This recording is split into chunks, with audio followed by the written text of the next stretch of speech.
ஒரு நல்ல இன்வெஸ்ட்மெண்ட் நம்ம பண்ணோம் அப்படின்னா, அது இப்ப நமக்கு ரெவென்யூ குடுக்கலனாலும், ஃபியூச்சர்ல வந்து பார்த்தீங்கன்னா, ரெவென்யூ குடுக்கறதுக்கு வாய்ப்புகள் வந்து பார்த்தீங்கன்னா, பிரகாசமாவே இருக்கும். ஸோ அந்த இதுக்கு எக்ஸாம்பிளா இப்ப நம்ம ஒரு ஸ்டோரி பார்க்கலாம். லெமன் பிரதர்ஸ் பேங்க் அப்படின்றது வந்து பார்த்தீங்கன்னா, அமெரிக்கால ஒரு டைம்ல வந்து பார்த்தீங்கன்னா, கொஞ்சம் ஃபேமஸாவே இருந்துச்சு.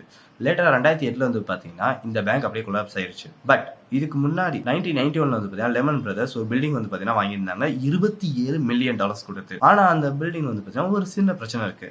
அந்த இதில வந்து பார்த்தீங்கன்னா, டெனன்ட்ஸ் கொண்டு வர்றது அப்படின்றது ரொம்பவே கஷ்டம். பிகாஸ் அங்க ரென்ட்டும் ஜாஸ்தி. அதே மாரி அவங்க ரூம்ஸ் கவுண்ட்டும் ரொம்பவே அதிகம். ஸோ அதனால அவங்க என்ன பண்ணாங்க அப்படின்னா, இந்த பில்டிங் வந்து பார்த்தீங்கன்னா, ஒரு பில்போர்ட் டைப்க்காக வந்து பார்த்தீங்கன்னா, ரெண்டலுக்கு வந்து பார்த்தீங்கன்னா விட ஆரம்பிச்சுட்டாங்க. அந்த பில்போர்ட்ஸ்ல உங்களோட அட்வர்டைஸ்மெண்ட்ஸ் நீங்க வரணும் அப்படின்னு நினைச்சீங்கன்னா, நீங்க பிராண்ட்ஸ் வந்து பார்த்தீங்கன்னா எங்களுக்கு பே பண்ணணும் அப்படின்ற மாரி வந்து பார்த்தீங்கன்னா கொண்டு வந்தாங்க. ஆனா இந்த இது வேற லெவல்ல சக்சஸ் ஆகி, இவங்க போட்ட இன்வெஸ்ட்மென்ட் வந்து பார்த்தீங்கன்னா, வெறும் 2 வருஷத்துல 3 மடங்கா வந்து பார்த்தீங்கன்னா உங்களுக்கு ரிட்டர்ன் ஆகியிருக்கு.